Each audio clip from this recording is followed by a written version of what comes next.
You guys, we have got to talk about KHLOE Kardashian's new podcast. She dropped it, and the first episode is with Scott, and they are talking all things Kardashians, from crazy headlines that they've seen to things they don't like about fame, and we are going to get into what they had to say with each other, as well as some things that people are saying about Kim. And there's also something else we're going to talk about, which is Bethenny Frankel giving some insight into the It Ends With Us premiere. She says that she went and things were not right. The vibes were off, and she was talking about everything that went down in a recent TikTok. So we are going to get into everything that is going on right now. Now, before we get into anything, I'm going to tell you guys about something that I've told you guys about before, and that is June's Journey. And I'm just as obsessed with it as when I told you about it the first time. If you haven't checked it out yet, let me tell you guys exactly why I like this game. This is a free-to-play hidden objects mystery game. Think vintage, fashion, and there's a murder mystery storyline that keeps you hooked. I love me a good puzzle, and June's Journey delivers. You search for hidden objects in these beautifully crafted scenes, and sometimes it gets challenging. I'm looking at my phone and I'm like, where is this thing? But that's the fun in the game, right? And it makes finding it so satisfying. In the game, you also get to customize your own mansion and garden island, and I just love a good game for when I'm trying to like unwind from the day, get my mind off of things, and this is just perfect. I'm way too focused on like trying to find the object to worry about something else. So if you haven't tried it out, now is your chance. You guys can click the link in the description to download June's Journey for free now, or you can scan the QR code that is on the screen. Trust me, you guys are going to love it. So don't forget, click the link in the description or scan the QR code to download June's Journey for free today. Thank you to June's Journey for sponsoring today's video, and let's get into the news.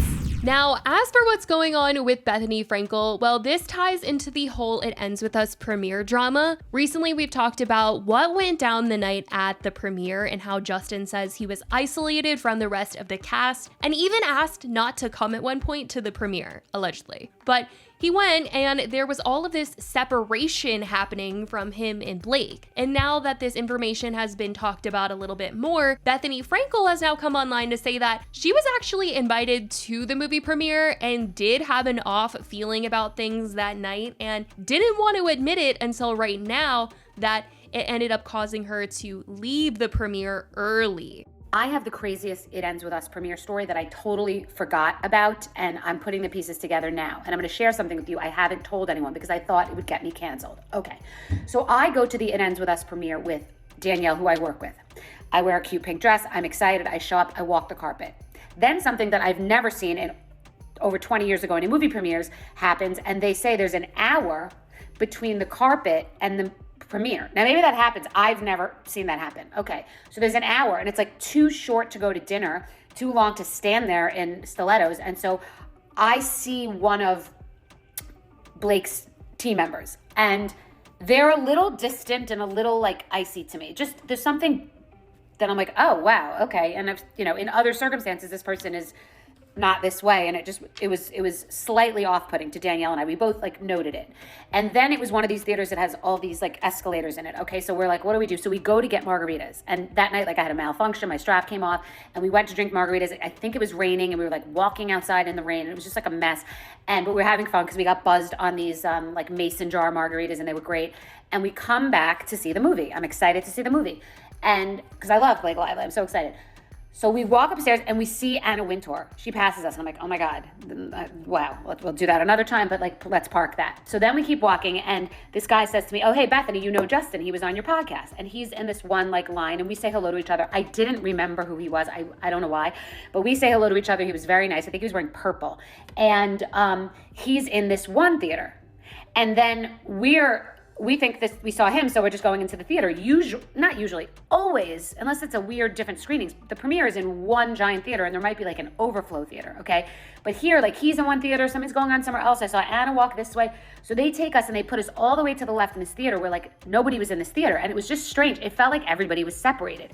And I just called Danielle to be like, oh my God, like everybody was separated. I mean, now we're hearing about everybody being separated, and the vibe was off. And so what I didn't tell anybody, because I was like, we'll be canceled, was we left because the vibes were not vibing. And this all certainly lines up with what Justin was describing in the voice memo that was recently released by his lawyer that Justin had previously sent to his editing team, telling them about what went down that night with him being separated from Blake and there being two different viewing rooms.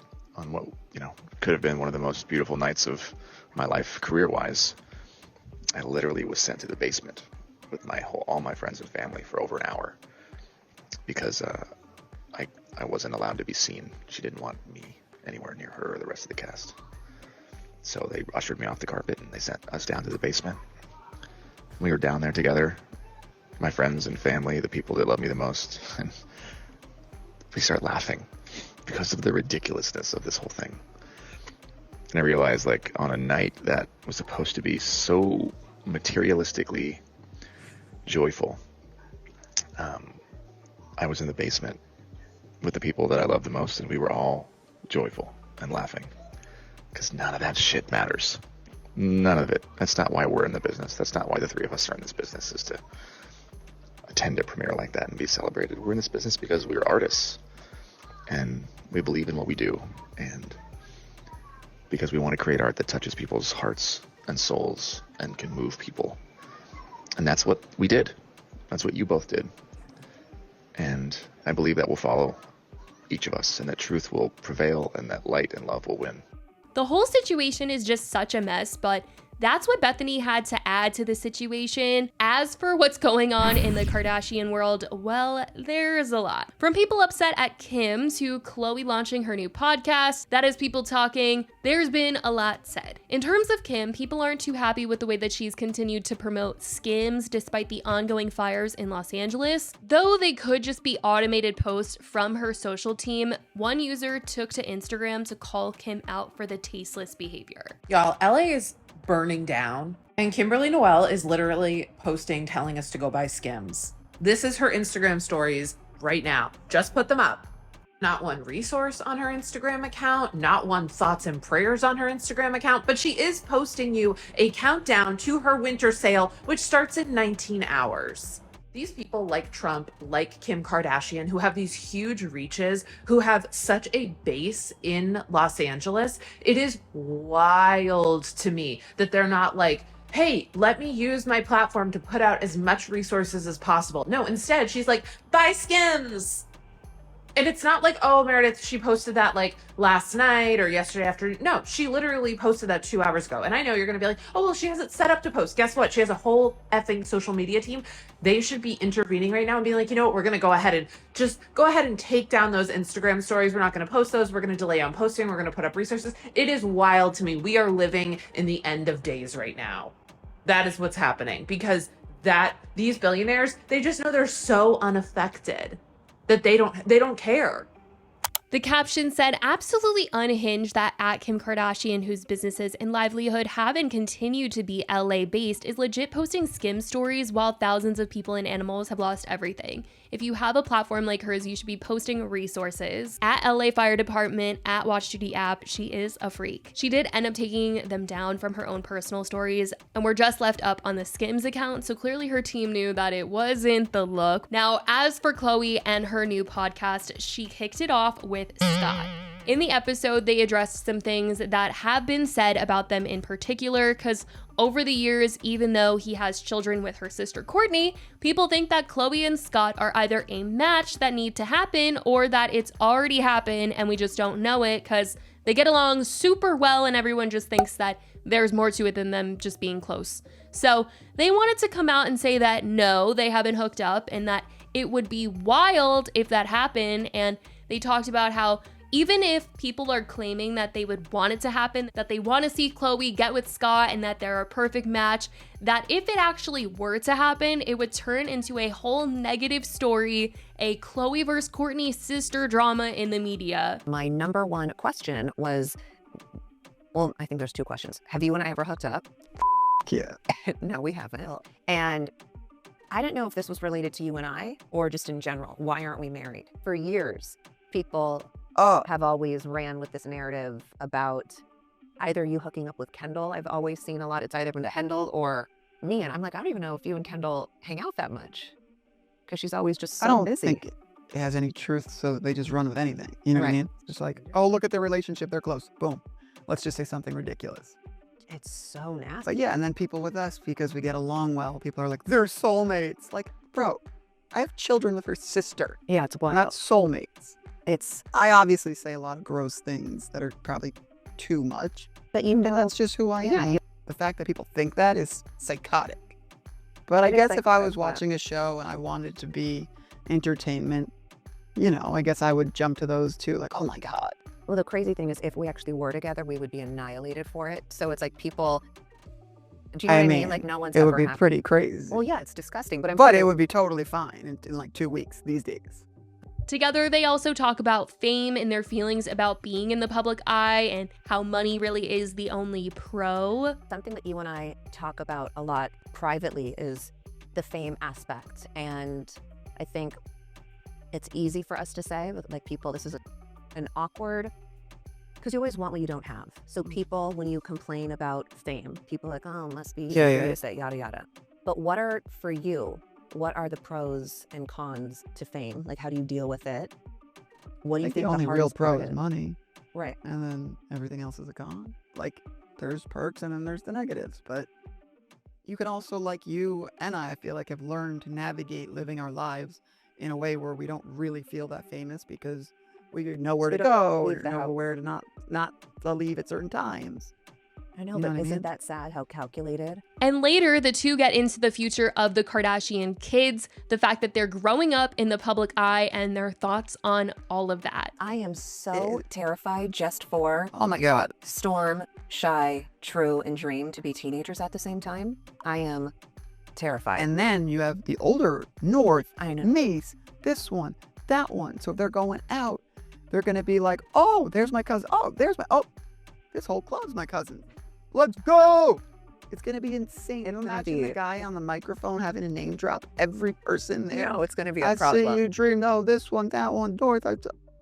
Like, we were killing it with 4 of us going out, 5 of us going out. Killing it. Like when we first got famous, it was like, oh, we're going out. It's wild.